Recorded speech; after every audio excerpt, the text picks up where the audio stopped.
Kinumpirma ni Elcid ang kanyang teorya. Kung gagamitin niya ang acceleration sa buong katawan niya at hindi lang sa hita niya, lalabas ang loob niya. Napagtanto ng bata kung gaano kadelikado ang lahat. Pinayuhan siya ni Elcid na seryosohin ang kanyang katawan kung ayaw niyang may mangyari na hindi na mapananoli. Ang bata ay sumulyap ng may pagtatanong sa espiritu, ngunit sa halip na sumagot, nakatanggap siya ng marahas na paglabas ng maliliit na kidlat sa kanyang kondongan. Bumagsak ang bata sa sahig at namimilipit sa sakit. Ipinaliwanag ni Elcid na ito ay sanhi ng pananakit ng kalamnan. Nang makita ang paghihirap ng lalaki, sinabi ni Elcid na kahit na maaari niyang gamitin ang acceleration, mas mabuting huwag na lang hanggat hindi niya pinag-aaralan ang aura. Kung tutuusin, baka mapatay siya sa susunod. Nagngangalit ang kanyang mga ngipin, sumagot si Leon na susundin niya ang babaalang iyon. Kinaumagahan, habang naglalakad sa corridors ng akademya, narinig ni Leon ang pagbubulungan ng lahat tungkol sa kanya.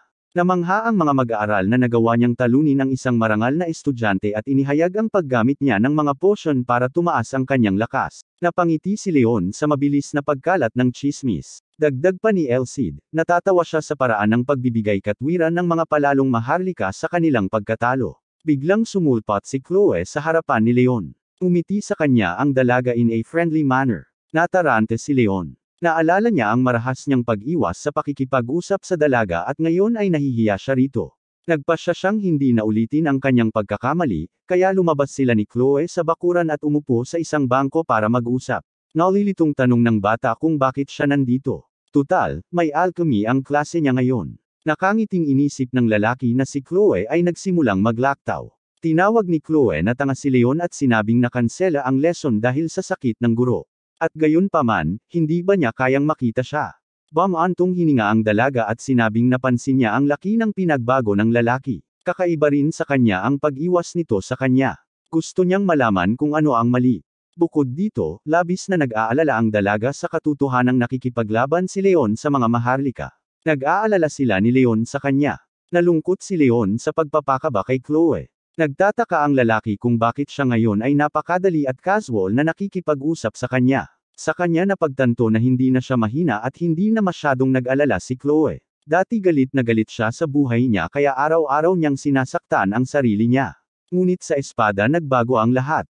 Sinabi ni Chloe na ang buong paaralan ay nagbubulungan tungkol sa kanyang paghahanap ng sagradong espada at iyon ang dahilan kung bakit siya ay napakalakas. Nang marinig ni Leon ang mga katagang iyon ay hindi niya napigilan ang mga luha. Nagsimula silang dumaloy sa kanyang pisngi. Nang makita ito, agad na pinatahimik ni Chloe ang lalaki at sinabi na ang lahat ng ito ay alingawngaw. Pagkatapos ng lahat, ito ay matagal na mula noong lumitaw ang huling espada. Sinabi ni Leon na wala sa mga iyon ang mahalaga. Naisip ng bata sa kanyang sarili na gaano man kabagsik at kakomplikado ang espada, nailigtas siya nito at hinayla siya palabas sa napakalalim na hukay na hinukay niya para sa kanyang sarili. Ang imahe ni Emperor Rodrigo ay biglang nagsimulang dumapa, hindi maintindihan kung bakit ang kapaligiran sa paligid niya ay napakakulimlim. Maayos naman ang lahat pagkatapos ng lahat. Tumingin si Elcid sa kanyang ward. Hindi niya maintindihan kung bakit sa pag-uusap nila ni Chloe ay biglang lumakas ang bata kahit panandalian lang. Napagtanto ni Leon na kung siya ang bayani na magliligtas sa mundo, kung gayon si Elcid ang bayani na nagligtas sa kanya. Pagkatapos ng lahat, bilang ang may hawak ng banal na espada ay hindi siya dapat magkaroon ng mga bahid. Kaya gusto ni Leon na maging isang taong hihigit sa mga inaasahan ni Elcid. Naguguluhan din si Emperador Rodrigo. Paano maitataas ni Leon ang antas ng kanyang lakas at determinasyon sa pamamagitan lamang ng pakikipag-usap sa dalaga? Napagtanto niya ang isang bagay. Ngayon magsisimula na ang totoong pagsasanay. Biglang nakaramdam ng kakaibang sensasyon si Leon sa buong katawan. Halatang hindi siya komportable at pati si Chloe ay napansin ito. Nang nasa kwarto na niya si Leon at nagpapahinga, hindi niya naiwasang isipin na mukhang malaki na talaga ang pinagbago niya. Sabi ni Chloe na maging ang itsura niya ay nag-iba. Ang lalaki ay nagsimulang umasa ng mahinahon at hindi mag-alala tungkol sa anumang bagay. Napansin din ng dalaga na naalala niya si Lion. Tinanong niya ang tanong, may pagkakaiba ba ang taong nakatingin sa itaas at ang taong nakatingin sa ibaba? Napatingin sa kanya si Leon na may pagtataka. Sa wakas, sinabi ni Chloe na kailangan nilang mag-usap ni Leon. Sinabi ng batang babae na ang blonde na lalaki ay halos hindi nakikipag-usap sa sino man ng normal, at tila gusto siya ni Leon. Natuwa ang lalaki na marinig iyon, kaya sinabi niyang gagawin niya ang lahat para makipag-usap. Nang mag-isa lang ang lalaki, nakaramdam siya ng hiya sa pangakong binitiwan niya kay Chloe. Kung tutuusin, halos hindi na niya ito matutupad. Hindi naintindihan ng lalaki kung paano siya makikipagkaibigan sa kung sino man ang nakatakdang makasama niya sa susunod na laban. Si Leon ay nagsimulang mag-practice ng madaling araw. Nagbigay siya ng labis na pagsisikap na ang isa pang kahoy na espada ay nabasag sa mga putol-putol. Hindi siya masaya na ang mga sandata sa pagsasanay ay mabilis na naubos. Sinabi ni Elcid na anuman ang antas ng kasanayan, ang espada ay may mahalagang papel din sa mga laban. Ang mga espada sa pagsasanay ay mas mahina kaysa sa mga tunay na espada, kaya dapat isaalang-alang iyon ng isang lalaki. Tiningnan ni Leon ang tuod ng kahoy na espada at sinabing ang pinakamahalaga ay ang espada ay dapat tumagal sa isang laban. At saka, mas magandang gamitin ang secret technique ng isang beses lang, dahil kung ang parehong teknik ang gagamitin laban sa isang henyo tulad ni Leon, mabilis niyang matatalo ang lalaki. Pero ngayon, bukod sa husay, matatalo lang niya si Leon sa pagbabasa ng mga galaw niya. Si Elcid, na may nakakalokong ngiti, ay iminungkahi na ang kanyang ward ay tumingin sa lion sign. Masigasig si Leon matapos basahin ang mga estatistika, napagtanto ni Leon na medyo mataas ang kakayahan ng kanyang kalaban. Tinanong niya ang kanyang mentor kung ang blonde ay maaaring gumamit ng sword energy. Kaya ang huling hakbang ay gamitin ang aura sa labas ng iyong katawan. Ito ay lumalabas na ang Leon ay mas malakas kaysa sa karamihan ng mga instructor, dahil kahit na ang pinakamahuhusay na mandirigma ay pinagkadalubhasaan ang pamamaraang ito sa isang lugar sa kanilang mga 30s. Si Leon ay muling tumingin sa mga estatistika at napagtanto na ang lakas at bilis ng kanyang kalaban ay mas mataas, ngunit ang lakas ng Leon ay mas mababa kaysa sa lalaki. Napagtanto ni Leon na napakalakas ng kalaban, ngunit hindi niya kayang matalo sa labanang ito. Sumang-ayon si Elcid na hindi ito masamang simula. Nagbigay ng payo ang mentor sa bata. Batay sa kanilang pinagdaanan, ang kanilang gawain ngayon ay talunin ang kanilang kalaban. At nagkaroon si Leon ng bawat pagkakataon upang magawa ang gawain. Tanong ng bata kay Elcid. Gusto niyang malaman kung may biglang nangyaring mali at natalo siya sa Leon, ano kaya ang gagawin ng espiritu ng sagradong espada sa pagkakataong iyon? Natigilan si Elcid sa ganoong tanong. Maikling sabi niya na ayaw niya itong sagutin. Tinanong ni Leon kung bakit nahihiya ang tagapagturo sa tanong, ngunit sumagot si Elcid na ito ay kanyang sariling pagsubok. Inis na sinabi ng mentor kay Leon na binalaan niya ito sa simula ng pagsasanay na marami silang dapat pagdaanan. Ang laban na ito at ang kinalabasan ay maaaring ang pinakamalaking pagbabago sa buhay ng bata. Kaya kung gusto ng isang lalaki na malaman kung ano ang susunod na mangyayari, kailangan niyang talunin ang Leon. Sa kanya lang maririnig ang mga salitang magpapaunawa sa kanya. Walang ibang salita si Leon ay nagsagawa ng pagsasanay, at ginawa ito hanggang sa lumubog ang araw. Nakatayo si Leon malapit sa malawak na bintana at pinagmamasdan ang malakas na pagbuhos ng ulan sa labas. Sabi ng lalaking nakaupo sa sofa, magaling daw si Leon kaya nagawa niyang talunin si Elmont. Ito ay lumampas sa kanyang inaasahan. Naisip ni Lion na kahit si Sir Gilbert mismo ay nakilala iyon. Bagamat naalala ng binata na ang huling pag-uusap tungkol kay Leon ay medyo hindi nakakatawa, nilinaw ng lalaki kung talagang 3 taon na ang lumipas upang makakuha ng mga tamang tao, hindi yun ganoon katagal.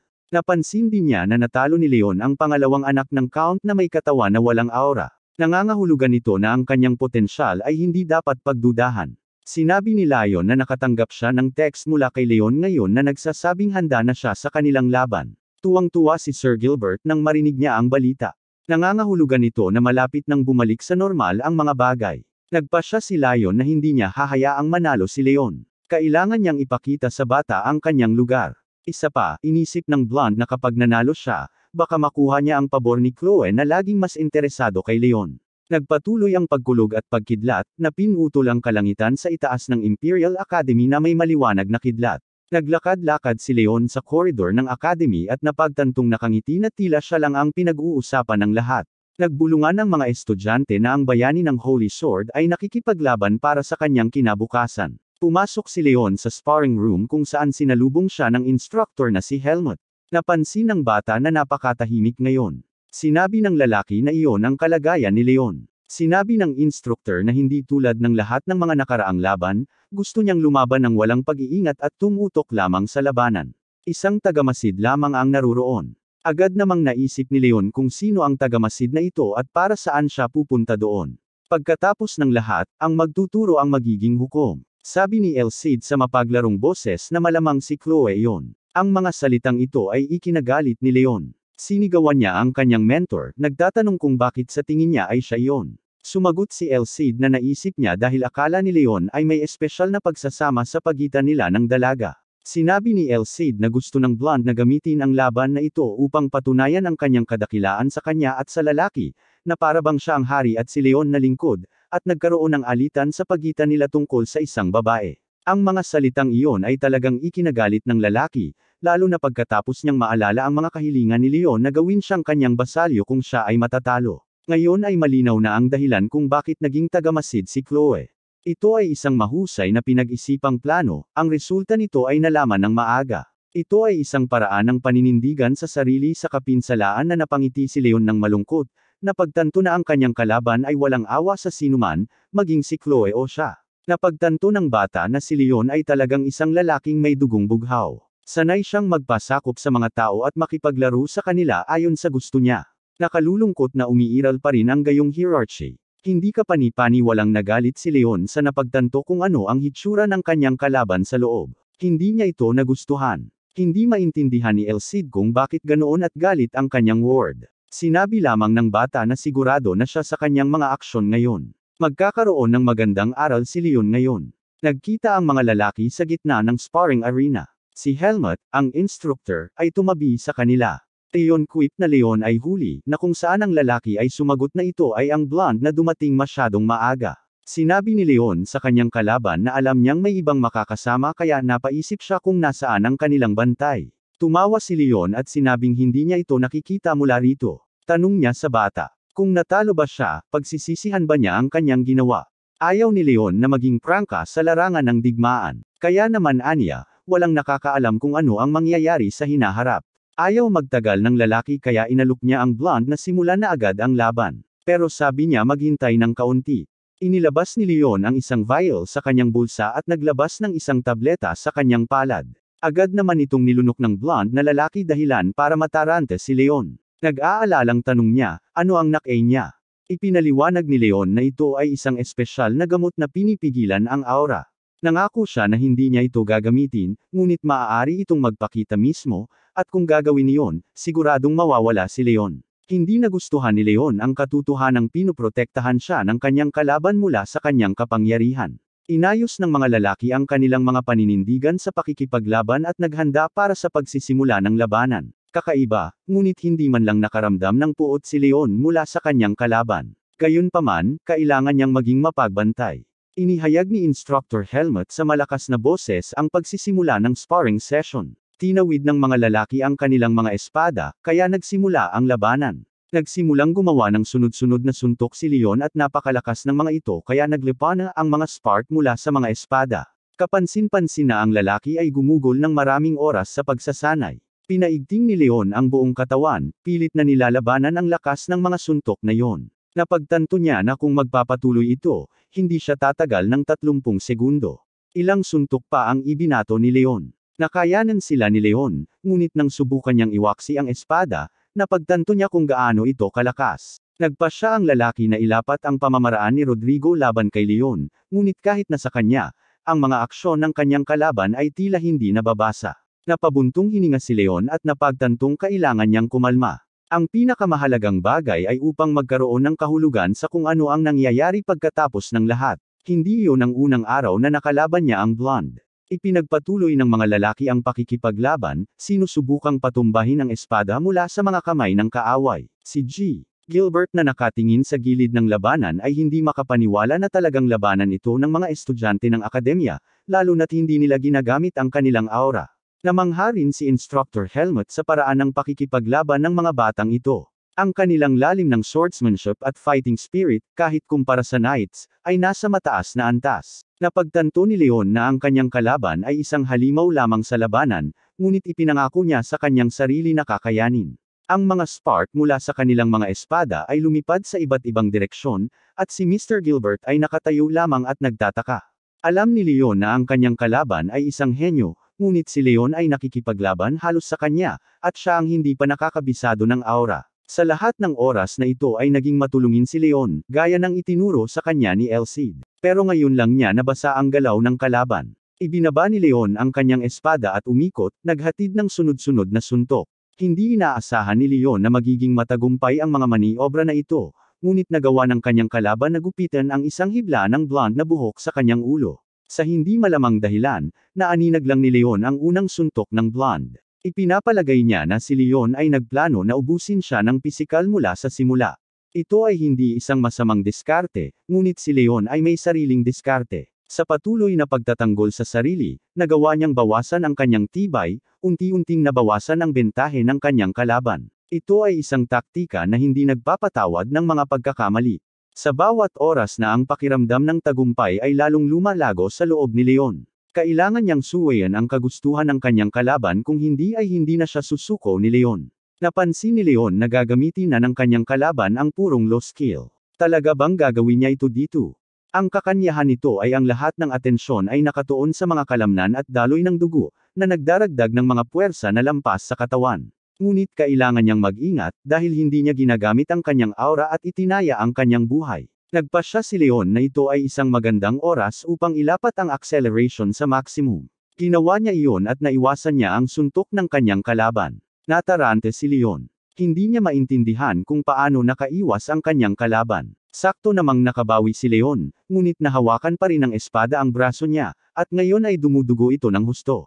Nagulat siya na ang kanyang karibal ay maaaring gumamit ng ganoong kapangyarihan nang hindi ginagamit ang kanyang aura. Biglang lumitaw si El Cid, na nagpapatunay sa katotohanang hindi naglapat ng aura si Leon, dahil naramdaman niya ito. Ipinaliwanag ng sagradong espiritu ng espada na ang katawan ng tao ay maaaring maging mas mabilis at mas malakas kaysa sa inaakala ng lalaki. Sinabi ni El Cid na mayroong iba't ibang uri ng pagsasanay na nakakaapekto sa bilis at lakas ng katawan. Mayroon ding mga ehersisyo na nakakaapekto sa lakas ng katawan. Napagpasyahan niya na ang batang lalaki ay may isang makitid na abot tanaw ng kaalaman. Linya ulit. Itinulak ni Leon ang kanyang sarili sa pag-atake, ngunit ang kanyang kalaban ay lumaban at ngumisi, nagtatanong kung gusto lang ba niyang basagin siya sa kanyang talam ng espada. Napagtanto ng bata na tila naabot na ni Leon ang limitasyon ng kanyang kapangyarihan, ngunit hindi niya matiyak na iyon, dahil tahimik si El Cid. Sa ngayon, siya mismo ay hindi tumpak na matukoy ang limitasyon ng lakas ng kanyang kalaban, ngunit mas mabuting hayaan ang espiritu na hindi makagambala. Nakita ni Leon na 5 hanggang 6 na hakbang na lang papunta sa gilid ng entablado. Maaari niyang itulak si Leon pabalik ng kaunti at itulak siya sa labas ng hangganan. Napansin ni G. Gilbert na nagbago ang mood ni Leon, ngunit napagtanto niya na ang antas ng Leon ay masyadong mataas para sa mga simpleng pangunahing pag-atake. Nagpasya si Leon na magiging kanya ang tagumpay. Kailangan lang niyang kumalma ng kaunti. Napagtanto niya na upang mapanatili ang kanyang pisikal na lakas, kailangan niyang maghintay hanggang sa maubos si Leon. Gayunpaman, hindi niya alam ang eksaktong oras, kaya kailangan niyang bantayang mabuti ang kalaban. Ang lalaki mismo ay nakaramdam ng nakakatawa sa kanyang sariling mga iniisip. Malinaw na napagtanto ni Leon na ang tanging dapat niyang paniwalaan sa ngayon ay ang kanyang sarili at ang kanyang kapangyarihan. Inihanda ng bata ang kanyang sarili para sa mga huling maniobra na magpapabago sa takbo ng labanan. Umaasa siyang kakampi niya ang swerte. Nahuli ni Leon ang intensyon ng kanyang kalaban, kaya napangiti siya at sinabing tinanggap niya ang kanyang hamon. Kahit na pinapanood niya si Leon na gumamit ng purong pamamaraan ng batas, walang iniisip si Leon na sumuko. Malinaw niyang napagdesisyonan na ayaw niyang maging alipin ng sinuman. Si Mr. Gilbert ay namamangha habang ginagamit ng kanyang ward ang pamamaraan ng walang aura. Naisip ng lalaki na matagal na siyang lumampas sa kanyang mga limitasyon. Alam ni Leon na may malaking pagkakaiba sa pagitan niya at ng blonde na lalaki. Siya ay pinagpawisan at nagtiyaga sa pag-indayog ng kanyang espada upang lumakas, habang ang kanyang kalaban ay ipinanganak na henyo. Nag-away ang mga lalaki nang hindi napapansin ang anumang bagay sa kanilang paligid. Pareho silang naglalagay ng maraming pagsisikap hanggat maaari. Maya-maya ay narinig ang isang malakas na kalabog at ang espada ng isang tao ay nabasag sa mga tipak. Natigilan si Leon nang makita ang natira sa kanyang espada. Ang hilt at isang maliit na tipak ng bakal. Hindi niya maintindihan kung paano nangyari. Lumipad si El Cid patungo sa Leon at kontentong sinabi na mukhang hindi sila nagugol ng maraming oras sa pagsasanay para sa wala. Napagtanto ni Leon na nakatulong sa kanya ang mga kasanayang natutunan niya sa kanyang mga pakikipaglaban sa gang ni Elmont. Isang hindi pangkaraniwang pamamaraan ng espada na umatake sa itaas na bahagi ng katawan, na nagdaragdag ng kaunting lakas dito. Napakaraming mga espada ang nabali sa panahong ito, ngunit ang pagsasanay ay naging sanhi ng epekto nito. Lumapit si Leon sa kanyang kalaban at sinabing kung mayroon siyang totoong espada sa kanyang mga kamay, ibang-iba sana ang resulta ng labanan. Umiti siya ng nakakasilaw at ibinalita sa blonde na natalo niya siya. Lumapit si Mr. Gilbert sa mga lalaki, ipinapalakpak ang kanyang mga kamay ng malakas. Masigasig niyang sinabi na naging exciting ang laban. Walang oras na sumagot ang lalaki dahil lumipad si Elcid sa kanya at tinanong kung ano ang hiniling niya kay Leon kung sakaling manalo siya. Naalala ni Leon na nangako ang kalaban na ibibigay sa kanya ang anumang gusto niya basta't hindi ito makakasira sa kanyang pamilya at dangal. Ngunit si Elcid ay sinabi ng bata kay Elcid na hindi niya kailangan ng gantimpala mula kay Leon. Malungkot na bamulong si Leon na siya ay natalo, na tinanggap niya ang hamon ng mga lalaki ng may kumpiyansa, at ngayon ang kailangan lang niyang gawin ay tanggapin ang resulta ng kanyang pagkakamali. Ang blonde na lalaki ay tumingin kay Leon ng mahigpit at sinabi ang isang pangako ay isang pangako. Tinanong niya ito kung ano ang gusto niya para sa kanyang tagumpay. Umiti si Leon at sinabing ipagpaliban niya ang pagpapasya sa award hanggang mamaya. Sinabi ng bata na hindi niya ito iniisip ngayon. Sa halip, iminungkahi niya ang blonde pagkaraan ng ilang sandali na makipaglaban muli. Naningkit ang mga mata ni Leon sa tuwa at malugod niyang tinanggap ang alok. Pagkatapos ng labanan, naglalakad sa mga corridors ng academy, hinawakan ni Leon ang kanyang sugatang braso at nagbulang-bulungan tungkol sa pag-indayog ni Leon ng kanyang espada ng kaunti. Pero bigla namang sumulpot si Chloe. Ang kanyang mga kamay ay kumikinang ng maliwanag at siya ay gumamit ng hilang light. Hiniling ng dalaga na papahingahin ang sugatang lalaki at pagalingin ito. Ilang sandali pa ay mabilis na naghilom ang sugat sa braso ni Leon. Nagulat ang batang lalaki na ang batang babae ay hindi kapani-paniwalang malakas dahil taglay niya ang healing magic ng ika-4 na antas, ngunit ang batang babae ay hindi tumugon sa papuri. Sa kabaligtaran, siya ay nagalit at sumigaw na hindi niya naiintindihan siya o si Leon. She put Leon in a stupor by asking the question, how could they fight against each other? Nalungkot si Chloe. Halos hindi niya napigilan ang kanyang mga luha, tinanong ang bata kung aalis na ba ito sa academy dahil naging malakas ito. Tinanong ni Leon kung bakit niya yun naisip, na sinagot ng babae na hindi siya tanga at kilala niya ang lalaki. Ang lalaki ay palaging ganyan, hinahamon ang mga mas malakas. Sabi ng iba, imposible, pero nanalo pa rin siya sa huli. Gayunpaman, napansin ng dalaga na ngayon ay mas matagal siya bago talunin ang kanyang kalaban. Bahagyang sinabi ni Leon na sa tingin niya ay medyo mabilis dahil napakataas ng antas ng kahirapan. Tumango ang dalaga at sinabing maganda ang ginawa niya. Ang pag-uusap na ito ay talagang nakakatuwa sa mga lalaki at hindi nila napigilan ang kanilang tawa. Pag-alis, sinabi ni Leon na tapos na silang mag-away para maunahan niya si Leon para sa kanya. Hinayaan ng batang babae na dumaan ang barb na iyon sa kanyang mga tainga, ngunit tinanong kung ang blonde na lalaki ay kailangang gumaling. Si Leon, bagaman hindi niya ito ipinapakita, ay labis na nadidiin sa kanyang mga kabiguan. Kaya't sa palagay ni Leon, ang isang palo ng kanyang kasintahan ay maaaring magdulot sa kanya ng katinuan. Sinabi ng lalaki na sa palagay niya ay hindi siya titigilan ng pagkatalo na ito at lalo pang lalakas ang blonde. Samantala, hiniling niya sa dalaga na alagaan siya. Nabulabog si Chloe sa sinabi ni Leon. Tinanong niya siya kung ano ang gagawin niya pagkatapos umalis sa akademya. Sa kanyang pag-alis, sinabi ng lalaki na ito ay mananatiling kanyang maliit na sekreto. Talagang labis na nag-aalala ang dalaga sa kanyang kaibigan, kaya't iniyuko niya ang kanyang ulo at nag-alay ng panalangin sa makapangyarihan para sa kanya. Masayang sinabi ni Elcid na ito ang unang pagkakataon na nakakita siya ng isang wizard na hindi naniniwala sa Diyos, na nananalangin para sa iba. Sinabi ni Leon na talagang kamangha-manghang tao si Chloe. Sinabi ni Leon kay Elcid na ang espiritu ay malamang nasabik na makahanap ng isang espesyal na tao. Tinitigan ni Elcid ang bata nang hindi maintindihan. Ipinaliwanag niya na sa loob ng maraming taon ay pilit niyang sinisikap na maging mas malakas, ngunit ang lahat ay bumababa. Ang pader ng katayuan at talento ay tila imposibleng madaig si Dot.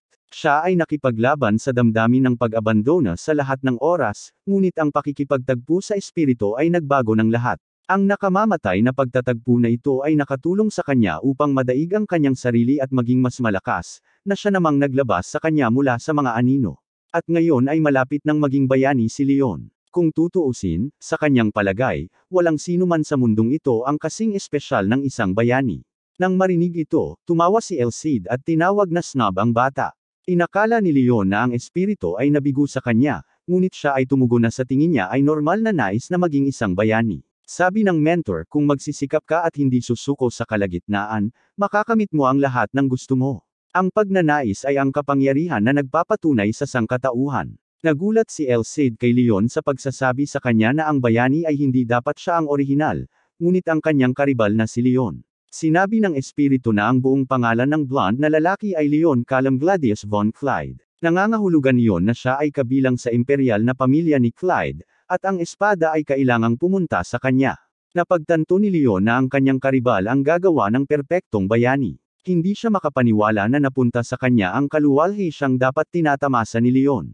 Inis na itinanong ni Leon kung ang laban na ito ay isang pagsubok. Walang pag-aalinlangan na sinabi ni El Cid, ngunit mahusay ang ginawa ng lalaki dito. Ang diwa ng sagradong espada ay nagsabi na ang sinumang maging isang bayani ng walang anumang mga hula ay makakatuklas ng kanyang sariling landas, at ito ay mangyayari sa pamamagitan ng kanyang sariling lakas at pagpapasya, hindi katayuan. Lumingon si Leona at nakitang sinampal ni Chloe ang blonde sa pisngi kung tutuusin. Sinabi naman ni El Cid na mali si Leon. Kaya pala hindi siya pinili ng espada. Tinanong ng mentor si Leon kung nakonsensya siya sa pagkuha ng kanyang pagkakataon. Ang bata ay tumalikod sa espiritu at sinabing hindi niya alam ang sagot sa tanong na iyon. Kumandat si Leon at sinabing lahat sila ay nasa pantay na katayuan ngayon. Bakit siya majay guilty sa isang lalaking masyadong mayabang? Ito ay katangahan, kaya hindi siya nakonsensya. Nagulat si Leon kay El Cid nang sabihin niya na sa halip ay ang kanyang kalaban ang dapat makonsensya sa pagkatalo.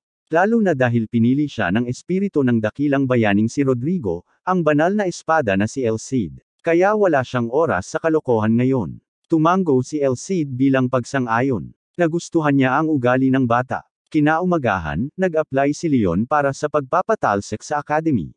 Nagpasya siyang umalis sa lugar at maging isang adventurer. Ayaw magpaalam sa kanya ng kanyang mentor at binigyan siya ng isang sulat ng rekomendasyon sa halip na isang diploma. Ang labanan sa pagitan niya at nanggang ni Elmint ay isang insentibo para sa natitirang mga karaniwang tao na huwag matakot na magpakita, at para sa mga aristokrata na maging mas malakas nang hindi gumagamit ng mga potion.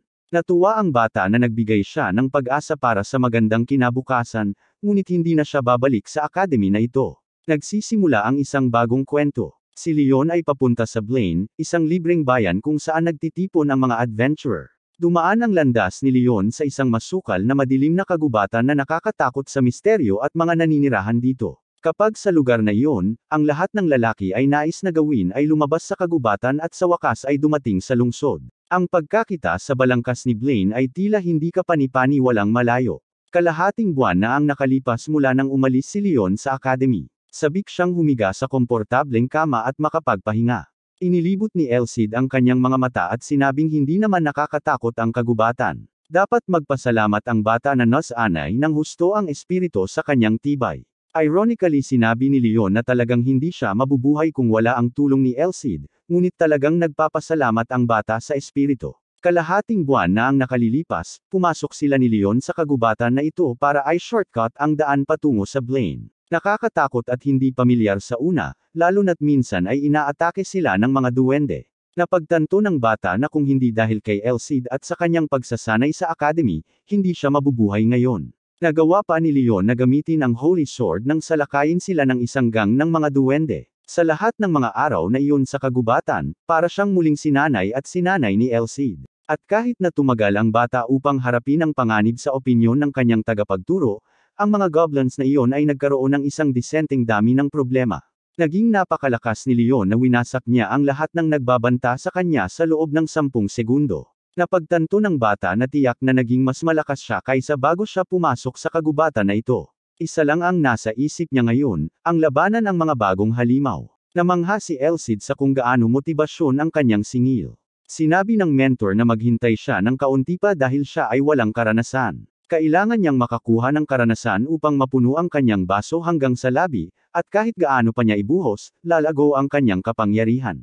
Nagbanta si Alcide na kung walang laman ang baso, walang epekto. Sinabi ni Leon na susundin niya ang tagubilin ng espiritu. Napakalapit ni Leon sa kanyang destinasyon. Ang lungsod ng Blaine ay isang maliit, magandang lugar, na pinatibay ng dalawang hanay ng mga pader ng kuta. Hindi nahirapan ang batang lalaki na dumaan sa mga gwardya malapit sa gate ng lungsod, na ipinapakita ang kanyang tiket sa akademiko. Ang mga lansangan ng lungsod ay masikip at pinalamutian ng maganda ng mga makukulay na watawat. Nagkaroon ng isang kapaligiran ng coziness at pag-asa ng pakikipagsapalaran. Malinaw na hindi nasisiyahan si Elsie Blaine. Sinabi niya na ang bayan ay sumipsip. Sinabi niya na mayroong 12 ng mga tao na tulad niya 300 taon na ang nakalilipas. Sinabi ng espiritu na ang bayang ito ay maliit at hindi maliit, at si Blaine mismo ay marumi sa mga taong nagkakagulo sa lahat ng dako. Sinabi ni Leon na hindi iyon ang pangunahing bagay sa ngayon. Kailangan muna nilang makarating sa guild. Naisip niya na mas mabuting magparehistro ngayon kaysa mamaya. Tinanong ni Elsid kung gusto ba talaga ng lalaki na sumali doon. Pagkatapos ng lahat, sinabi niya na gusto niyang maging isang adventurer, at kung ikukumpara sa kanila, ang guild ay may napakakitid na hanay ng mga aksyon. Sinabi ng lalaki na kailangan niya munang mag-training, kaya pupunta siya sa isang guild at kumuha ng mga monster slaying quest. Si Elsid ay hindi masyadong sumusuporta sa desisyon, ngunit nagpasya na siya ay magtitiis, pagkatapos ng lahat. Mayroong maraming oras bago ang kanyang selyo ay inilabas. Sa kagubatan, bukod sa mga labanan, maraming natutunan si Leon kay Elsid. Dahil ang espada ay nahulog 1 taon ng mas maaga kaysa sa binalak, karamihan sa kanyang kapangyarihan ay natakpan. Sa orihinal, ang pangunahing layunin ng espada ay ihanda ang katawan ng nagsusuot para sa immortalidad, na nagbibigay sa kanya ng napakalaking lakas bilang kapalit. Ang espada ay maaaring gumawa ng isang tao na isang hindi magagapi na bayani.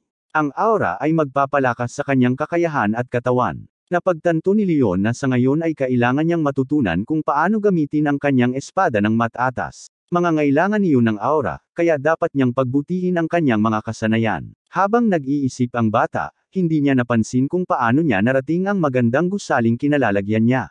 Nagbago ang isip niya tungkol sa pagpunta sa guild at nagpas siyang magparehistro bilang isang adventurer. Pinirmahan ni Leon ang mga kinakailangang papeles at tinanggap ito. Sinabi ng batang babae na tumanggap ng mga dokumento na kinukumpirma nila ang kanyang pagsasanay sa akademya at tumatanggap ng sulat ng rekomendasyon mula kay Sir Helmut. Bilang isang adventurer, makakapagsimula siya sa rank D. Nagulat si Leon na binigyan siya ng ganitong ranggo. Pero tiniyak siya ng dalaga, kung susundin niya ang mga patakaran, mabilis siyang makakarating sa ranggo ng C. Sabi ng dalaga, para ma-promote, kailangan niyang patunayan ang kanyang aura skills. Pagkatapos ng lahat, ang paggamit nito ay ang pinakamababang kondisyon para sa promosyon. Nalaman din ni Leon na bilang karagdagan sa simpleng paggamit, ang kontrol ng aura ay dapat nasa antas kung saan ang isang espada na natatakpan ng aura ay maaaring magputol ng mga bato at makabasag ng bakal. Nagulat si Leon. Napagtanto niya na kahit na may mataas na kasanayan, siya ay nasa gitnang ranggo lamang. Wala siyang ideya kung anong uri ng lakas ang kailangan niya para maabot ang pinakamataas na ranggo. Habang lumalayo si Leon sa babae, gulat na sinabi ng Elsid na ito ay isang napaka-interesante na organisasyon. Napansin ng mentor kung gaano karaming iba't ibang oras ang naroon sa gusali. Tumangala ang bata at nagulat din. May mga duwende, werewolves, at iba pang kakaibang nilalang sa malapit. Nagulat si Elsid na ang mga nag-aaway sa isa't isa 300 taon na ang nakalilipas ay nagpasya na magkaisa. Sinabi ng espiritu na ang taong lumikha ng organisasyon ay medyo magaling.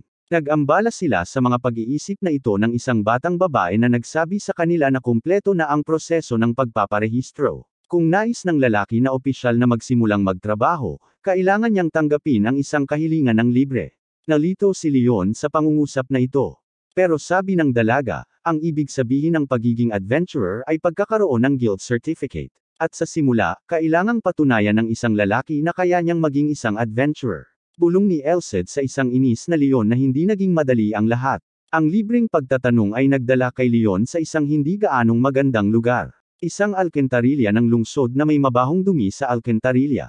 Doon kailangan niyang labanan ang isang kawon ng mga masasamang nilalang. Sa pagsisikap na hindi mapatay, napagtanto ni Leon na ngayon ang unang pagkakataon na seryoso siyang nakikipaglaban gamit ang isang espada. Napansin ni Elsid na bago ang kanyang pagiging espada ay laging one-on-one. Ngayon, gayunpaman, ang larangan ng pangitain ng lalaki ay kailangang lumiko sa maraming mga kaaway. Sinabi ni mentor na walang mas mahusay na pagsasanay kaysa sa pakikipaglaban sa mga ligaw na halimaw. Leon remarked with a nervous smile na yun mismo ang ginagawa niya. Nagkomento si Elsid na may matalinong tingin na ang misyon na pinili ni Leon ay linisin ang mga imbornal. Kaya iyon ang pinilit niyang gawin ngayon. Habang nilalabanan ni Leon ang mga tinutubuan na daga, napansin ni Leon na may sungay ang isa sa kanila. Tinanong niya si Elsid kung ano yon. Sumagot ang espiritu na mukhang nag-evolve ang lalaking daga. Ipinaliwanag niya na ang mga halimaw ay dumadaan din sa ebolusyon. May ilan na nakakakuha ng mga kakayahan kapag sumisipsip sila ng maraming mapagkukunan. Sinabi ni Elsid na ang mga sungay na ito ay nagpapatunay na ang mga daga na mayroon nito ay may mga espesyal na kakayahan. Kung mas malaki ang sungay, mas malakas ang lalaking daga. Napakadelikadong nilalang sila. Hiniling ni Leon sa mentor na sabihin sa kanya kung anong kakayahan ang taglay ng lalaking daga na nakatayo sa harapan nila.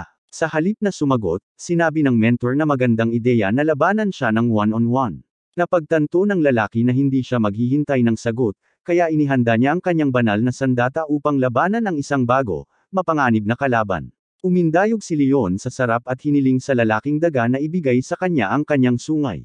Nang matugunan ng lalaki ang lahat ng paglaki ng daga ng imbornal, pumunta siya sa gusali ng adventurer at inihagis ang isang bag ng mga pinutol na buntot sa mesa sa harap ng batang babae. Bulalas ng dalaga na hindi kapanipaniwala dahil ang lalaki ay nagdala ng 23 kilo ng buntot sa kanyang bag. Nakangiting sabi ni Leon, tinutukoy ang 230 daga na nagawa niyang madaig. Gayon din, ang lalaki ay naghagis ng mga sungay ng daga sa mesa. Sinabi niya na nakakita siya ng 200 sa kanila, ngunit 4 lamang ang nahuli niya. Tinanong niya kung maaari niyang ibenta ang mga ito. Ang pulang buhok na si Miss Lee ay nalito, ngunit sumagot ng sang-ayon. Inilagay niya ang bayad nito sa harap ng lalaki 13 pilak at 50 tansong barya.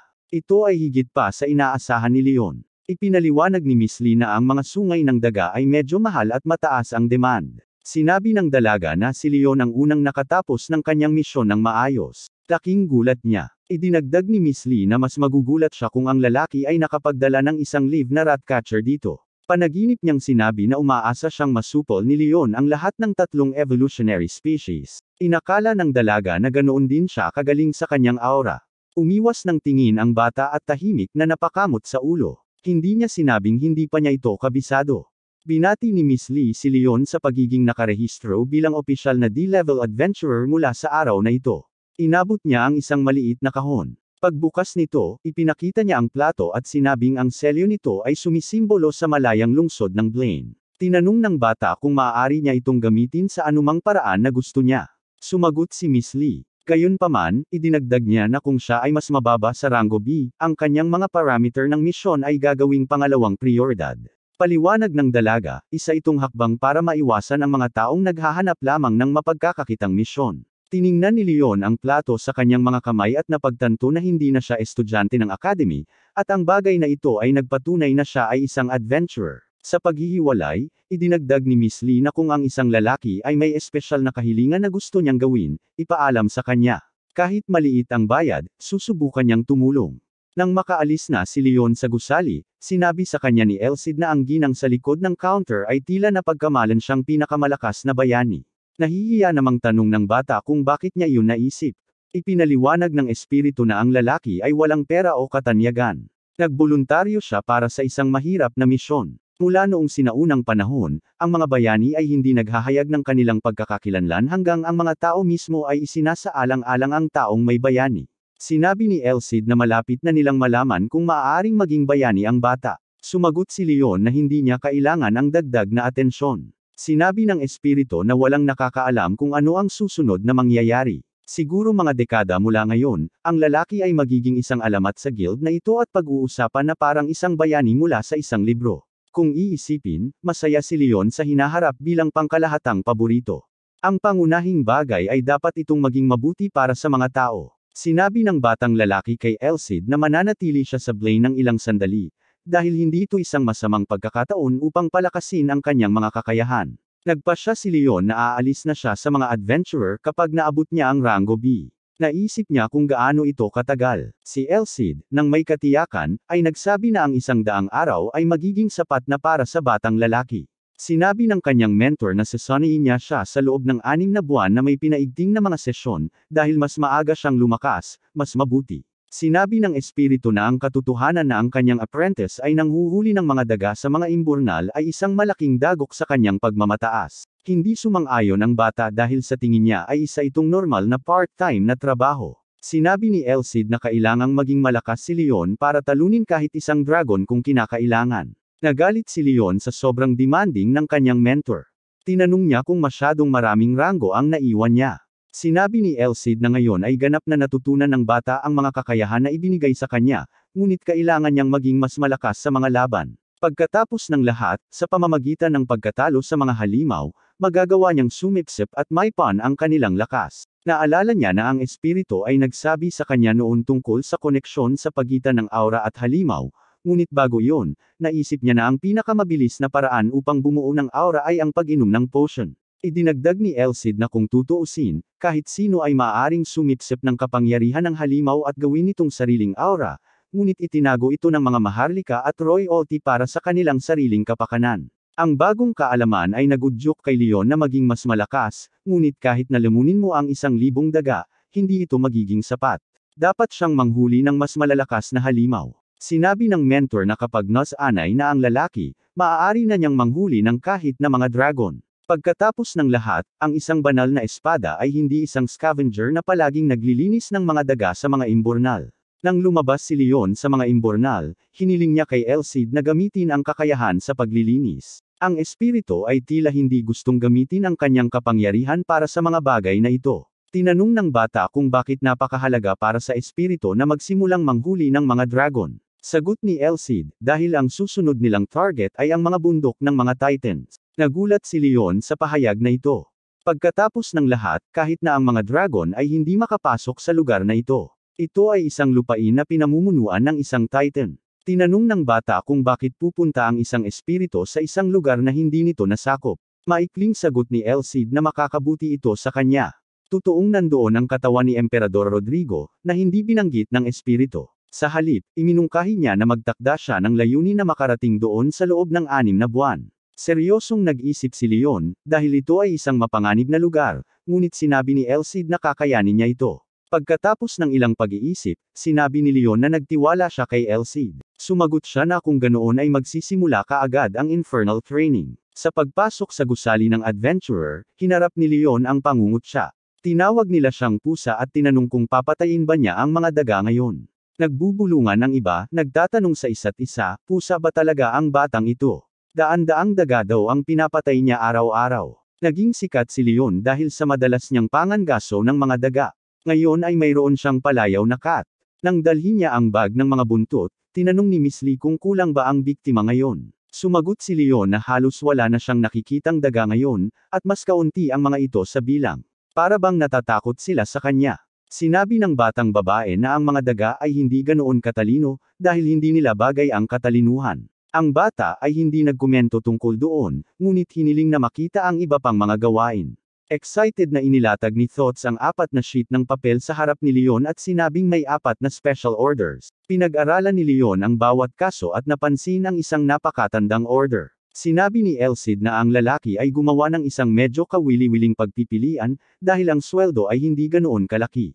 Ngunit nanindigan si Leon na gusto niyang piliin ang partikular na kaso na ito. Ang punto ng misyon ay upang sirain ang putik na bato. Nakatira ito malapit sa underground passage ng pader. Ang nilalang na ito ay kumagat sa mga bato, at kung hindi ito mawawasak, ang lakas ng kuta ay lulubog. Tiningnan ng bata ang bilang ng customer at nakitang Knights of Blaine iyon. Ngayon ay malinaw na sa kanya kung bakit sila nagbayad ng napakaliit. Habang papalapit ang bata sa dingding ng kuta, nagtatakang nagtanong ang knight kung tumugon ba siya sa kanilang kahilingan. Tinanong ng bata kung nasaan ang putik na bato. Sinabi ni En na nakatanggap siya ng opisyal na kahilingan mula sa guild, ngunit hindi nagmamadaling sumagot ang gwardya. Isang lalaking nakatayo sa likuran niya ang nagtanong, si Leon ba ang pusa? Ang parehong adventurer na naglinis ng mga imbornal ng mga daga. Sumang-ayon ang bata. Malawak ang ngiti ng knight at sinabing dapat marami pang adventurer na katulad niya sa lungsod na ito. Nagreklamo ang lalaki na may mga mahihinang adventurer ngayon na wala ng silbi para sa kanila. Nakakatawang tumawag ng mga ganitong katulong para humingi ng tulong. Sinabi ng knight na depende sa kanyang pag-unlad ay maaari pa niyang madagdagan ang gantimpala. Napagtanto ni Leon na hindi ito magiging madali. Lumakad si Leon sa mga sipi sa ilalim ng lupa ng kuta at hindi napansin ang anumang espesyal. Sa ngayon ay maputik lang pero napakadulas ng sahig, kaya mahirap gumalaw at panatilihing balanse ang kanyang katawan. Masayang sinabi ni Elsid na ito ang perpektong ehersisyo para sa mga binti. Bigla, sa kanyang side vision, napansin ni Leon ang ilang paggalaw. Sila ay tatlong kumikinang na berdeng sphere na gumagalaw ng maayos sa corridor. Inisip ng bata na ito ay napakadali, ngunit sinabi ng tagapagturo na kung ito ay isang ordinaryong putik lamang, ang knights ay hindi kukuha ng mga adventurer. Ginawa nito. Ilang sandali pa, lumitaw ang putik at inatake si Leon, binato siya ng bato. Nakaiwas ang bata ngunit nakakapanghina ang lakas ng suntok. Isang berdeng bola ang lumipad ng diretso sa lalaki, kaya't iniwas ni Leon ang kanyang espada at hinampas. Gayunpaman, naitaboy ng putik ang suntok kaya tumalbog lang ang espada sa berdeng katawan. Ngayon naunawaan na ni Leon kung bakit tinawag na stone slime ang mga nilalang na ito. Si Elsed, tulad ng dati, ay nagsimulang maging matalino, sinabi na ang kahinaan ng kanyang kalaban ay ang ubod.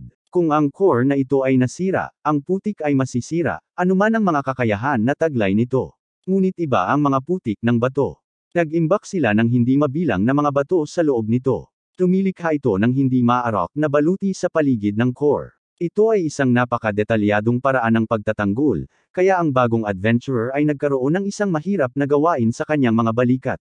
Ipinaliwanag ni Elsed na ang mga mapurol na sandata ay hindi tatagos sa putik. Tanging ang pinakamatalim na espada o palaso lamang ang makakatusok dito. Ang sandata ay dapat sapat na matalas upang maputol ang mga bato. Tiniyak sa akin ng mentor na ang mga halimaw na ito ay mahirap talunin gamit ang mga armas lamang. Pagkatapos ng mga salitang iyon, ang mga berdeng globo ay nagsimulang bumubula ng mga bato, na nagpuntirya kay Leon. Walang humpay na ibinato ng lalaki ang kanyang espada, sinusubukang pigilan ang pag-atake. Sinabi ni Elsed na napagtanto ng mga halimaw na ang lalaki ay hindi magagawang palayasin ang lahat ng mga pag-atake, kaya nilalayo nila ang mga mahahalagang organ. Hiniling ng mentor na pag-aralan ang mga halimaw.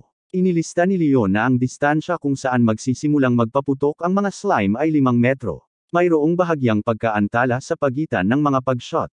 Napagtanto ng lalaki na kung makakalapit siya, makakarating siya ng ilang mga pag-atake. Ang pangunahing problema ay baka hindi niya ma-penetrate ang mga depensa.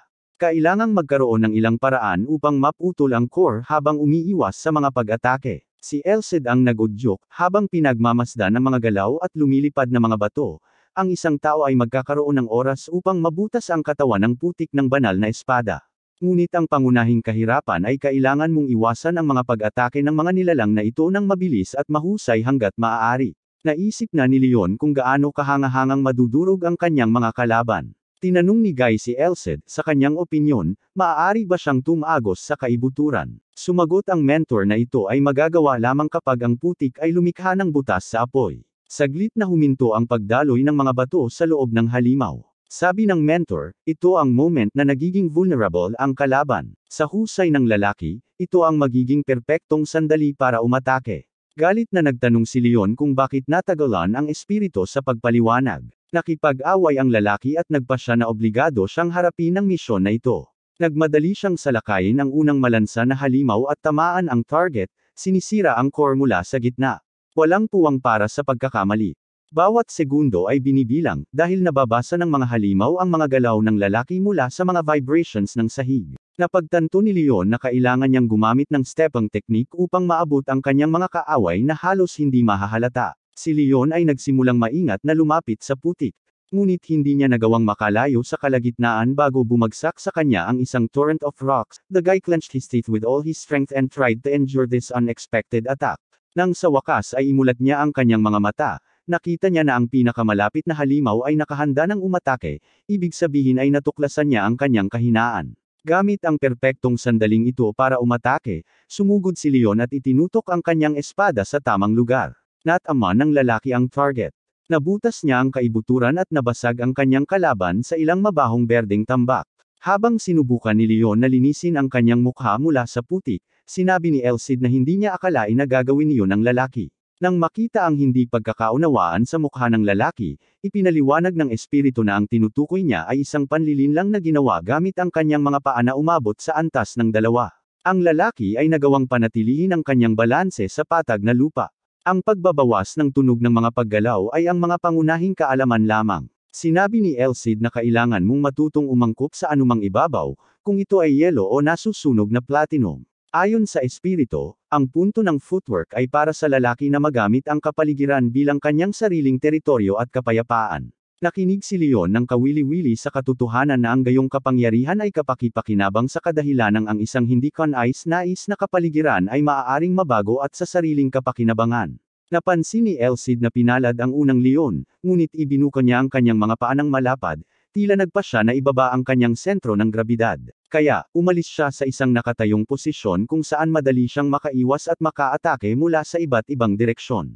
Nilinaw ng mentor na kung magbabago ang kapaligiran, dapat ay iba rin ang posture ni Leon. Nagulat si Leon nang marinig na ang mga pose na ginamit niya sa orihinal ay mas angkop sa mga patag na bukas na lugar.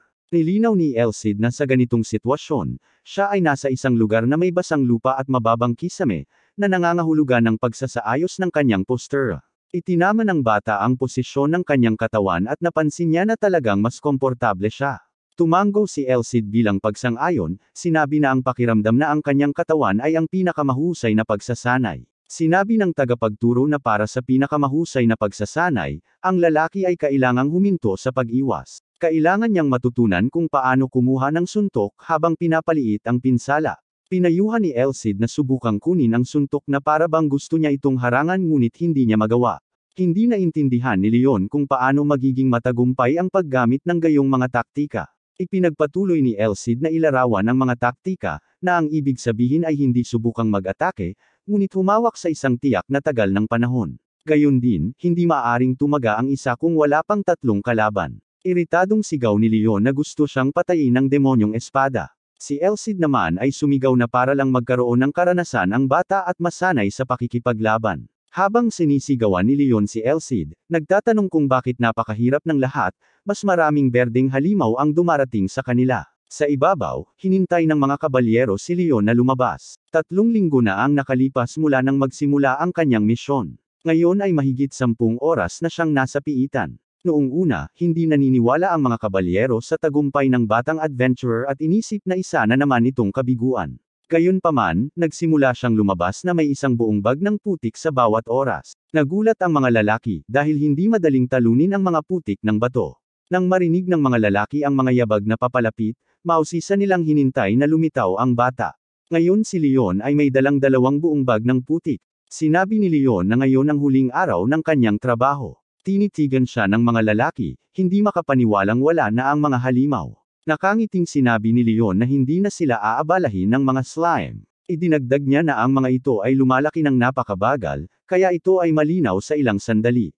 Ang lalaki ay naghagis ng isang bag ng putik sa harap ng mga kabalyero, sinabing ito ang huling batch. Pag-alis niya, hiniling niya sa kanila na makipag-ugnayan sa Adventurers Guild para kumpirmahin ang pagkumpleto ng gawain. Habang lumalayo si Leon sa mga kabalyero, sinabi ni Elsid na ang lahat ng kapangyarihang nakuha niya habang pinupunasan ang mga slug ay dapat gamitin para i-activate ang aura. Nakaupo sa kanyang kama, si Leon ay kumaibot sa pagkainip, dahil ito ay darating ng mas maaga kaysa sa kanyang binalak. Noong una, inakala ng lalaki na mas magtatagal ang pagsira sa mga putik ng bato. Pagkatapos ng lahat, sila ay mga mahiwagang halimaw. Ngunit salamat sa pagsasanay ni Elsid, nagtagumpay siya sa maikling panahon. Na-appreciate ito ng mentor, na halos 1 buwan na raw nag-shift ang schedule nila. Kahanga-hanga iyon. Sinabi ni Elsid na ang lalaki ay nakakuha ng sapat na lakas, at ngayon ay oras na upang simulan ang paggamit ng aura. Mariing sinabi ni Leon na handa na siyang magsimula ng pagsasanay.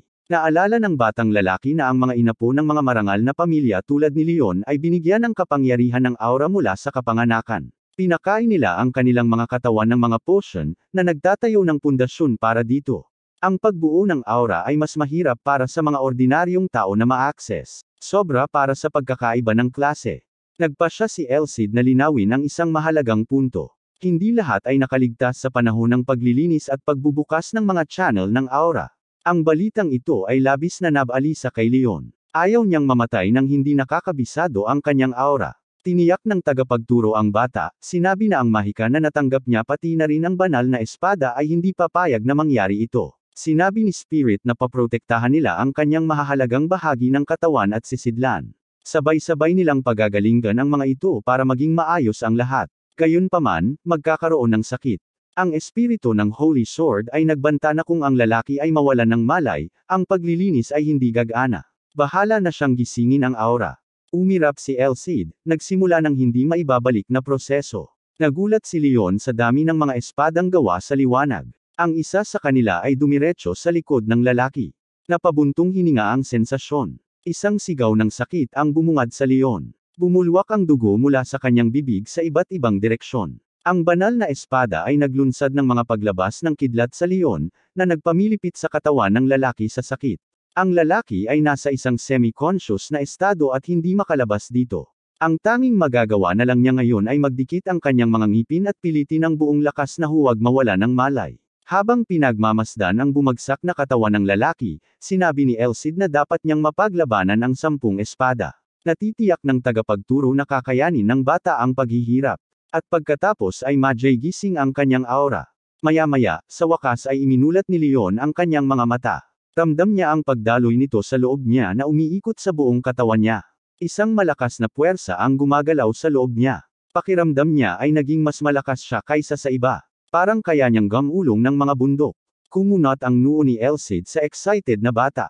Ilusyon lang daw iyon, at wala pa sa kanya ang buong kapangyarihan. Si Emperor Rodrigo ay nanunood ng lahat ng ito at natagpuan ang lalaki na medyo nakakatuwa.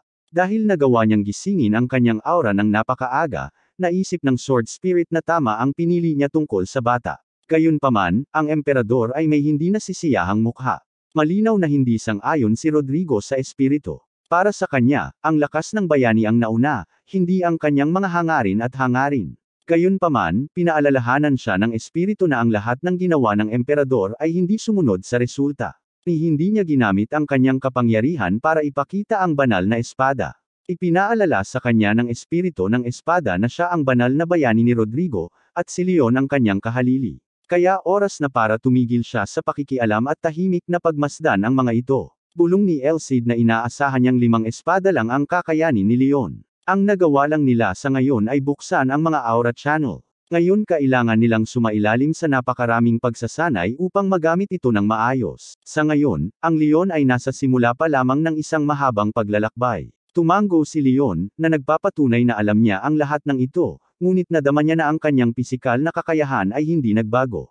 Naramdaman na lamang niya ang pag-agos sa loob at paligid ng kanyang katawan na parang lumampas sa kanya ang kanyang nervous system. Sinabi ni Elsid na ngayon ay nararamdaman ng lalaki ang kanyang aura. Kung makakapag-concentrate siya, makokontrol niya ito. Nagningning ang mga mata ni Leon.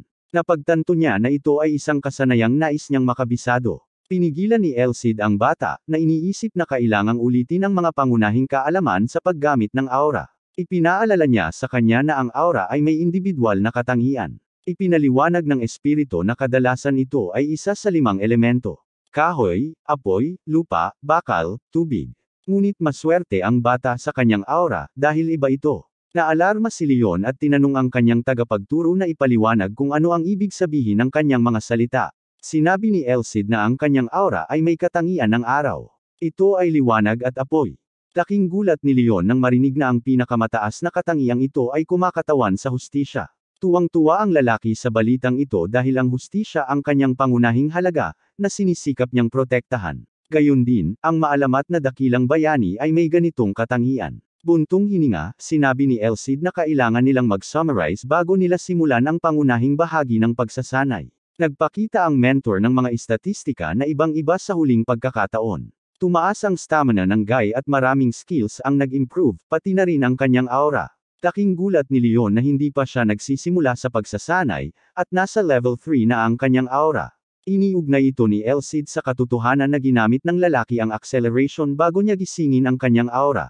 Marunong din siyang gumamit ng aura senses. Iyan ay nasa loob ng unang 2 antas. Sinabi ng mentor na dahil sa mga salik na ito, nang gisingin niya ang kanyang aura, umabot sa level 2 ang kanyang battle body. Nangangahulugan ito na ang isa ay maaaring magsimulang matuto kung paano gumamit ng espada.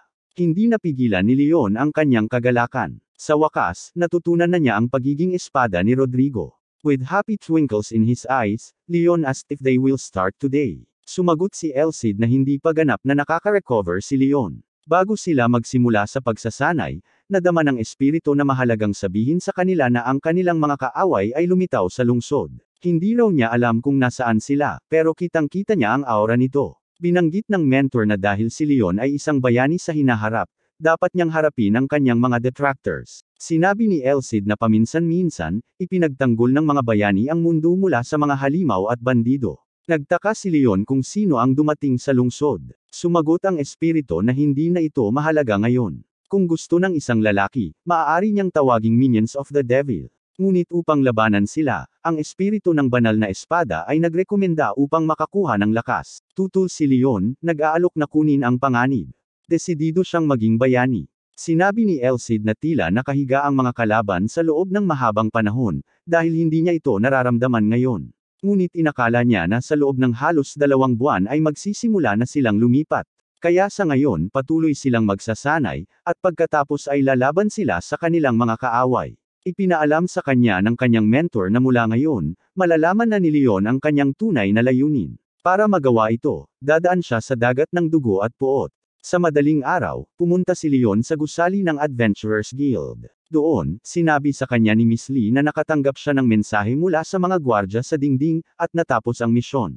Pero kinabahan siya ng bata dahil 4 na araw na itong hindi nagpapakita. Pinandilatan siya ng dalaga at sinabing nakaramdam siya ng pagbabago sa kanya. Maikling sumagot si Leon na marami na siyang nagawa sa pamamagitan ng pagpatay sa mga halimaw. Natuwa si Miss Lee sa kanyang mga sinabi. Masaya niyang sinabi na ngayon ay siguradong may dahilan para ipagdiwang ang promosyon ng kanyang nobyo. Hindi makapaniwalang tinitigan ng batang lalaki ang dalaga. Tinanong niya kung ano ang ibig niyang sabihin. Inilahad ni Miss Lee ang kanyang palad na may bagong plato sa kanya at binati si Leon sa pagtanggap ng kanyang ranggo. Nagulat si Leon na nakakuha siya ng bagong ranggo ng napakabilis at walang anumang tseke. Ito ay hindi karaniwan. Sinabi ni Miss Lee na nakatanggap siya ng positibong feedback matapos manghuli ng mga ratfolk at stone slug. Kaya ang mga liham ng pasasalamat ay nakatulong sa kanya na maabot ang isang bagong ranggo. Natuwa si Leon sa katotohanang na-promote siya pagkatapos lamang ng 2 takdang aralin. Natuwa rin si Elcid. Pagkatapos ng lahat, ang bagong ranggo ay nangangahulugan na ang Leon ay maaaring kumuha ng mas komplikadong mga order at iyon ay magpapadali sa paghahanap ng kasamaan. Kinumpirma ni Miss Lee na maaaring kumuha ng C-rank assignment si Leon mula sa araw na ito. Habang ang lalaki ay pumipili ng mga gawain, naisip ni Miss Lee kung paano ang lalaki ay ganap na naiiba mula sa iba pang mga adventurer. Sa pagtingin sa babaeng may pulang buhok, naisip ng espiritu na mayroon siyang makapangyarihang banal na kapangyarihan at magaan na aura. Hiniling ni Leon sa kanyang tagapagturo na magkomento sa mga takdang aralin. Sinabi niya na mayroong isang pares sa kanila na angkop para sa pagsasanay, ngunit walang kakaiba. Tinanong ng bata si Elcid kung dapat silang mag-concentrate sa pagsasanay noon. Napukaw nito ang interes ng dalaga dahil hindi pa nito nakita ang kausap ni Leon at naisip nito na kinakausap nito ang sarili. Inalok niyang tulungan ang lalaki sa pagpili dahil napansin niyang interesado ito sa mga gawaing may maraming halimaw. Itinanggi ito ng lalaki. Pagkatapos mag-isip tungkol dito, tinanong ni Leon kung mayroon silang anumang mga takdang aralin na may kaugnayan sa slum. Narinig niya na hindi lahat ay handa para doon. Ang tanong na ito ay nagbigay ng tunay na pagkabigla sa dalaga. Tinanong niya kung nasa tamang pag-iisip ang bata. Ang mga slum ay sinasabing mga lugar kung saan nakatira ang mga mahihirap. Pero iba ang slum ni Blaine. Sa lungsod na ito, ang mga slum ay teritoryo ng mga magnanakaw, takas, smuggler, mamamatay tao, at ilegal na mga kriminal. Sigurado si Leon na sa lugar na ito makikita niya ang kanyang hinahanap. Sumagot ang dalaga na walang mga slum-related assignment sa ngayon. Sinabi niya sa akin na ito ay matagal ng karamihan ay mga mersenaryo kaysa mga adventurer na nagtatrabaho doon. Ang mga adventurer ay hindi kailanman nakipag-away sa mga tao at halos lahat ng ginawa nila sa mga slum ay labanan. Hindi maaaring maging mersenaryo si Leon dahil sa ilang mga paghihigpit at ang pagtambay sa mga slum ng walang tiyak na layunin ay isang mapanganib na pagsisikap. Ang bata ay nag-ambala sa kanyang pag-iisip ni Miss Lee. Inilagay niya ang isang takdang aralin sa mesa sa harap niya, inanyayahan siyang suriin ito. Nabasa ni Leon na ang misyon ng utos ay sirain ang buhay na baluti sa isang abandonadong bahay. Ipinaliwanag ni Miss Lee na ang takdang aralin na ito ay nasa kanila ng napakatagal na panahon. Ang pandekorasyon na baluti na nakalatag sa abandonadong bahay ay naging isang halimaw, isang buhay na baluti. Sinabi ng batang babae na bagamat maliit ang gantimpala, ilang tao lamang sa lungsod na ito ang maaaring sirain ang halimaw na ito. Naisip ng lalaki na mayroon siyang banal na espada at hindi ito magiging malaking problema para sa kanya. Ang mapagpasyang kadahilanan ay natinukoy ng batang babae na ang mansyon ay malapit sa mga slum. Ang impormasyong ito ay dapat makatulong sa kanya na makalibot sa lugar na iyon. Nakagawa na ng pangwakas na desisyon si Leon. Salamat sa assignment na ito ay makapasok siya sa mga slums. At kahit na malakas ang kapangyarihan ng mga slum, hindi sila makikipagtalo sa Adventurer Guild. Nagpasya si Leon na kung ang isang tao mula sa mga lugar na iyon ay umatake sa isang mahinang adventurer, tiyak na darating ang mga mas mataas na ranggo na adventurer. Nagpasalamat si Guy kay Miss Lee para sa assignment na nahanap niya at sinabing may utang siyang pabor sa kanya. Umiti naman ang dalaga at sinabing trabaho niya yon. Ang sarap sa pakiramdam na tulungan ang lalaki. Pagkaraan ng ilang minuto ay inabot niya sa kanya ang isang supot ng pera. Ito ay kabayaran para sa paglilinis ng kuta ng mga putik na bato. Hindi maliit ang halaga dahil nagpa siya ang commander ng Playten na dagdagan ng kaunti ang bayad para sa isang mahusay na trabaho. Sa wakas ay lumingon si Leon sa babaeng pulang buhok na may tanong. Tumingin siya ng may interes. Hiniling sa kanya ng lalaki na sabihin sa kanya kung saan matatagpuan ang simbahan ni Blaine. Nagulat ang dalaga sa tanong nito. Nanlaki ang mata niya sa takot. Tinanong niya ang lalaki kung ano ang ibig niyang sabihin. Kinawayan ito ni Leon na nagsasabing may titingnan siya. Halatang nabigla si Miss Lee sa tanong ng bata. Nakapikit si Leon na pinagmamasdan ang dalaga. Kung tama si Elsed at talagang inisip niya na isa siyang bagong bayani, kakailanganin niya ang tulong ng Holy Order. May mga pagbubukod kapag ang isang ordinaryong simbahan ay maaaring gamitin. At walang sinuman ang may karapatang lapastanganan ang cloister na ito. Anuman ang background ng isang tao, ang mga patakaran ay magiging pareho para sa lahat. Ang Knights of the Iron Chain ay nabubuhay sa parehong mga patakaran. Sumagot si Miss Lee na ang simbahan ay nasa kapitbahayan ng Primus sa Hilagang Silangan. Ang gusali ay numero 13. Nagpasalamat si Leon at umalis. Gulat na gulat pa rin ang dalaga. Napagtanto niya na kung ang bayani ay naghahanap ng isang denominasyon, nangangahulugan nito na ang isang mas malakas na kaaway ay lumitaw sa isang lugar. Ang kanyang mga nerbiyos ay literal na nagpabagsak sa kanyang mga paa. She lamented that she had been stupid because being a guild worker ay hindi niya ito napagtanto kaagad. Sa paglalakad sa lungsod, pinakinggan ng bata ang mga pag-iisip ni Elsed kung paano ito ang pinakamabisang paraan upang hindi magbunyag ng mga pagkakakilanlan. Bayani sa Rango D. Ngayon ay isang Rango C na adventurer. Iyon ay magdudulot ng hinala. Mula sa monologo na ito, napagtanto ni Leon na kailangan niyang itago ang kanyang pagkakakilanlan sa ngayon. Kung may nalaman ang guild tungkol sa kanya, magkakaproblema siya. Kaya't nagpa siya ang lalaki na tama ang kanyang tagapagturo at dapat siyang pumunta sa simbahan para sa kapakanan ng mga pagpapakita. Sa matinding mga kaso lamang niya magagamit ang ilan sa kanyang mga kakayahan. Bilang karagdagan, ang selyo ni Elsed ay hindi pa ganap na nabubunyag. Kaya para maangkin ang titulong Holy Sword Wielder, kailangang maasa ni Leon ang kanyang mga kakayahan at kakayahan. Tanong ng lalaki sa mentor, ang living armor ba ay monster in armor na kayang gumalaw? Sumagot ang mentor na hindi ganoon talaga. Ipinaliwanag niya na ang buhay na baluti ay isang bihirang natural na kababalaghan. Naglalaman ito ng kapangyarihan ng mahika o pangkukulam. O sila ay pinaniwalaan na maaari silang lumipat. Hindi nila maisip ang sarili nila. Ito ay isang piraso lamang ng hardware na ginagawa ang pagbid ng ibang tao. Iminungkahi ni Leon na sa kasong iyon ay maaaring alisin na lamang ng tagalikha ang kanyang spell. Sumagot si Elsed na wala itong saysay. Pagkatapos ng lahat, ang pag-alis ng spell ay kapareho ng pagsira sa kanyang nilikha. Ito ay simpleng hindi kumikita. Napabuntong hininga si Leon, sinabing walang silbi ang mga wizard. Pero sa ngayon ay wala siyang pakialam kung sino ang nasa likod nito. Sinulyapan niya ang assignment sheet na ibinigay sa kanya ni Miss Lee at nabasa niyang silver-plated ang armor. Sinabi ni Elsed na kung ang gawain ay napakasimple, matagal na itong na-neutralize. Mas maagang neresolba ang problema kung simple lang ang armor. Sabik na napagtanto ng lalaki na ang ibig sabihin nito ay mataas ang kakayahan sa pagpapanumbalak ng sandata. Naisip ng lalaki na kung sinira mo siya mula sa helmet hanggang sa gaiters, gagaling siya sa loob ng 10 minuto. Ipinagpatuloy niya ang labanan ng hindi nasaktan. Napagpasyahan ni Leon na ang mga sandata lamang ay hindi makakatalo sa kalaban na ito. Tumango si Elsed bilang pagsang-ayon, tinanong ang lalaki kung talagang naisip niya na ang baluti ay gawa sa ordinaryong metal. Iritadong sinabi ng lalaki na hindi nila malalaman hanggat hindi nila naabot ang target, kaya kailangan na ngayon ang paglipat. Nang madilim na, dumating sa slum sina Leon at Elsed. Mas abala ang lugar kaysa sa inaakala ng lalaki. Nagkaroon ng lahat ng uri ng mga tao dito. Sinabi ni Leon na sa pagpasok sa kalyeng ito, nakaramdam siya ng hindi kasiya siyang sensasyon. Tinanong niya ang espiritu kung may mga kaaway na sumusunod sa kanya. Sumagot si Elsid na kung nasa paligid ang kanyang mga detractors, sinabi niya ito kaagad. Kahit na may mga hula siya kung bakit ito naramdaman ng bata. Sabi ni Elsid dahil daw sa Osins. Ang solar aura ay mas sensitibo sa madilim na aura.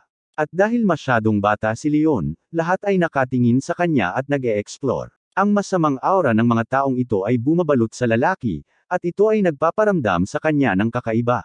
Nanginginig si Leon at sinabing mas lalong sumama ang pakiramdam niya ngayon. Ipinaliwanag niya na parang may maliliit na karayom siya sa buong katawan. Pinayuhan siya ng mentor na mag-ingat.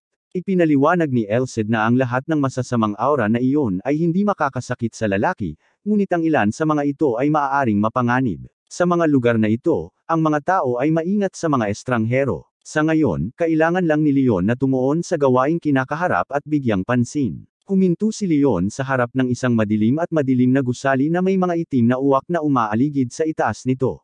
Ito ang kanilang destinasyon. Walang maririnig na ingay sa mga bintanang pumutok. Doon nakatira ang buhay na baluti. Nakatayo ang baluti, natatakpan ng alikabok. Naramdaman nilang may paparating, kaya hinintay nilang dumating ang hindi imbitadong bisita. Pumasok siya sa loob ng gusali ngunit wala siyang nakita kundi kalungkutan.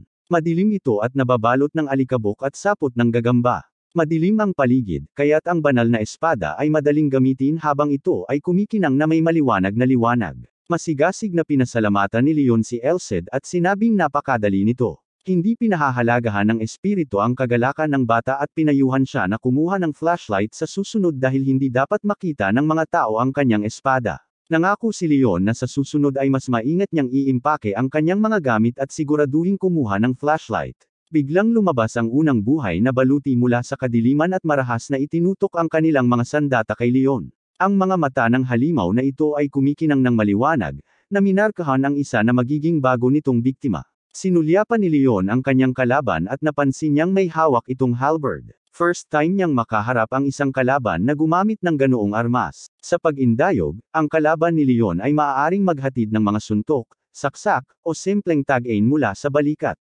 Ngunit ang isang malayong mas mahalagang kadahilanan ay na sila ay pinaghiwalay ng isang distansya ng 2 metro. Upang masakop ang distansyang iyon, kailangang humakbang ng ilang hakbang si Leon habang pinupuno lamang ito ng kanyang kalaban sa haba ng kanyang sandata. Bumangga ang halimaw, ibinaba ang kanyang sandata, at inatake ang lalaki. Sa tulong ng banal na espada, nagawa ni Leon na maitaboy ang pag-atake. Napagtanto niya na ang gayong mga kalamangan ay gagana lamang kung ang halimaw ay may isang wielder. Hinampas at dinurog ni Leon ang sandata ng kanyang kalaban. Napagtanto niya na may hollow armor na tumitimbang ng 20-30 kilo, gaano man kalakas ang halberd, hindi magagawang durugan ng kaaway ang lalaki. Kontento na ang lalaki na bayaran ang tumpok ng armor na ito para sa pagpapaikli ng distansya gamit ang sarili niyang mga paa. Hamampas muli si Leon at naputol ang hawakan ng halberd. Sunod-sunod na suntok ang binato ng lalaki sa iba't ibang lugar. Pagkatapos noon, nagsimulang mahulog ang baluti na parang laruan ng bata. Humanga rin si Elsid sa ginawa niya. Iniisip niya kung ginamit ng lalaki ang acceleration. Pagkatapos ng lahat, bukod sa magulong galaw ng espada, ito ay medyo maganda. Sinabi ni Leon na, gayunpaman, pinabagsak niya ang kanyang kalaban sa loob lamang ng ilang segundo. At lahat iyon ay salamat sa katotohanang na master na niya ang kanyang aura at ngayon ay mas malayang nagagamit ang kanyang espada. Sa pagtingin sa tumpok ng nakahiga na baluti, naalala ng lalaki na sinabi sa ulat na kahit basagin mo ang baluti, ito ay bubuhayin.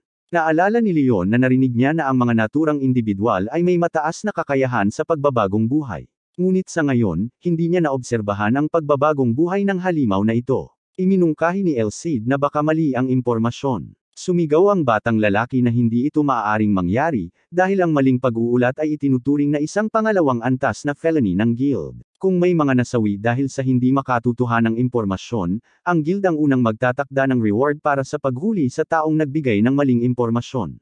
May bumabagabag kay Leon. Iniisip niya kung mayroon bang magsasamantala ng ganoong panganib para lang maiwasan ang pagdidisiplina. Sinuri ng lalaki ang sitwasyon at napagtanto na tila kakaiba sa kanya sa simula pa lang. Hayaan ang buhay na baluti ay isang hindi kanais-nais na kalaban. Ngunit kung ang koponan ay kumilos ng tama, ito ay masisira ito. Pinag-iisipan ni Elsid ang lahat ng ito sa kanyang isipan at walang pumasok sa isip niya.